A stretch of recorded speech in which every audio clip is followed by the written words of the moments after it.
নিচে থেকে মাছ নিয়ে আসলাম। এটা সাদিনা মাছ বলে, এটা অরাতা মাছ বলে। এটি এখন রান্না করবো।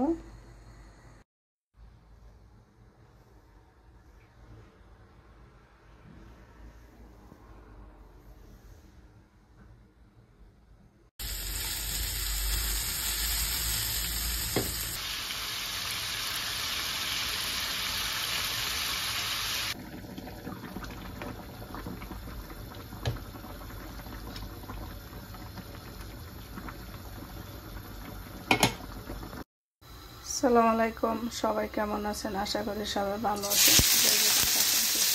ভালো থাকেন। তারপরে আমরা নিয়ে আসলাম। যদি ভালো লাগে ভিডিওটা লাইক শেয়ার করে দেবেন আর ভিডিওটা দেখতে থাকেন। আজকে শুরুতে করলা ভাজি বসাইছি।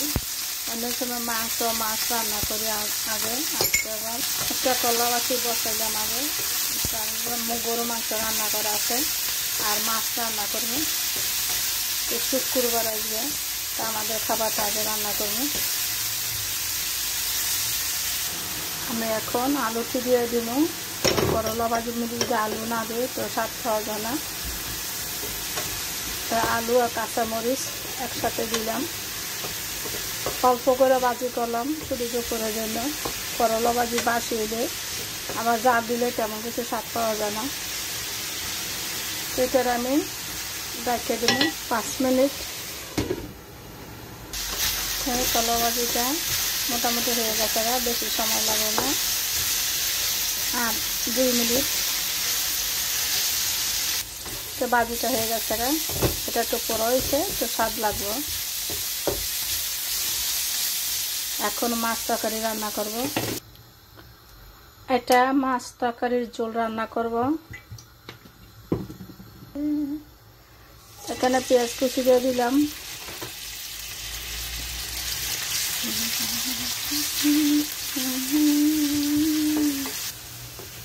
এখানে লবণ, আদা রসুন, হলুদের পাখি একসাথে দিয়ে দিলাম।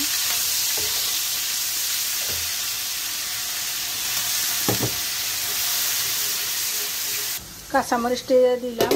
তো এটা মশলাটা একটু কষুক, তারপরে আমি মাছ দিই। মশলাটা কষানো হয়ে গেছে, এখন মাছটি দিয়ে দিলাম। এনে একটা মাছ সকালে নিয়ে আসি, কারণ ফ্রিজে রাখলে মাছ স্বাদ পাওয়া যায় না। তো যখন যেটা দরকার লাগে নিয়ে আসি। এটা অরাতা মাছ। এই মাছের মধ্যে আর একটা মাছ আছে লম্বা, মানে একসময় এক পদের মাছ আমি সাদিনা মাছ আনছি আজকে। তো মাছটা কষানো হয়ে গেছে, এখন আমি মাছটি উঠালাম। মাছটি অনেক নরম তো, ভাজা পড়ে না। কাঁচা মাছ রান্না করি। এখন টমেটো দিয়ে দিলাম। আমার রান্নাটা কেমন হয় কার কাছে আমি জানি না, বলতে পারি না। যদি ভালো বুড়া দুইটাই থাকে মানুষের জীবনে, ভালো হইলে জানাবেন, বুড়ো হইলে জানাবেন, সেটা ব্যাপার না। কারণ রান্নাটা কেমন হয় এটা বোঝার জন্য বললাম। এখন আলু দিয়ে দিলাম। আলু না দিলে যে কোনো রান্নার মধ্যে চলে না। এটা মাছের ঝোল তরকারি রান্না করব। এখন পানি দিয়ে দিলাম।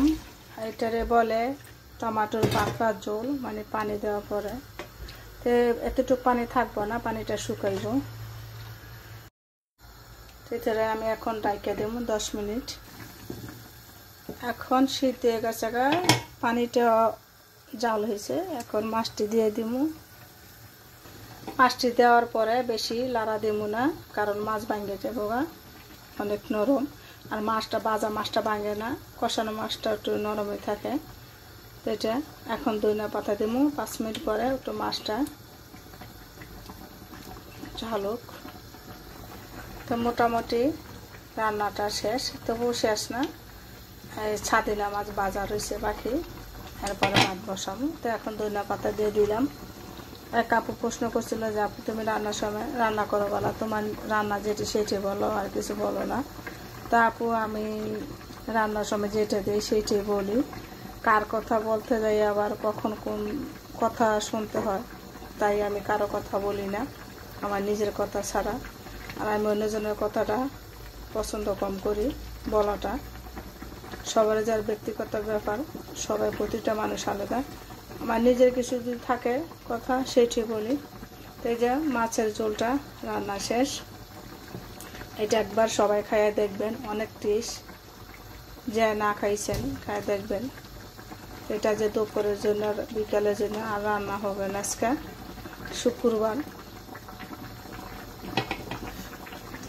তো রান্না শেষ হয়ে গেছে। যদি কারো ভালো লাগে লাইভ শেয়ার করে দেবেন। তো সবাই মাছ ভাজা বাকি রয়েছে।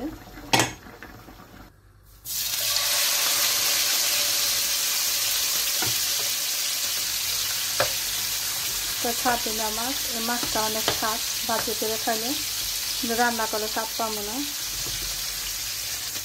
একটু জালটা কমাই দেয়, এটা উল্টে দেবো, কারণ শীতে আসে চলবে। তো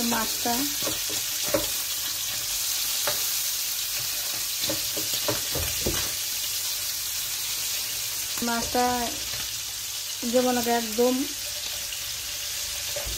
মানে কাটা থেকে মাছটা চিঠে গেছে এটা কিন্তু রান্না করা যায় না। তো এটা ভাজি অনেক স্বাদ।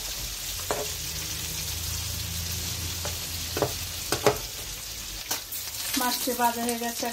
তো মাছটার তেল অনেক ছিটে আসে, তাই দূরে থেকে ভিডিওটা করতে হয়েছে। আর কটা রয়েছে এই যে এখানে ভাজবো না। এই মাছটি গরম ভাতের সাথে অনেক খাইতে গেলে অনেক টেস্ট পাওয়া যায়। এখানে দিয়ে দিলাম 1 কাপ। আমার প্রশ্ন করছিল আমি দুপুরে এত কিছু রান্না করি কেন। আমি শুধু দুপুরে রান্না করি এই কারণে যে আমি দুপুরে খাই, বিকাল হয়তো বা খাওয়া হয় না, এর জন্য আমি দুপুরে 2-3 পর রান্না করি। এখন মাছ ভাজা শেষ। সবাই ভালো থাকেন, যে যেখানে থাকেন সুস্থ থাকেন। আজকে এই পর্যন্তই। এখন ভাত বসামো, আর গরু মাংসটাকে রান্না আছে সেটা গরম করবো। তো সবাই ভালো থাকেন, আল্লাহ হাফেজ। এই যে মাছটি এখন বাজে 12টা 10।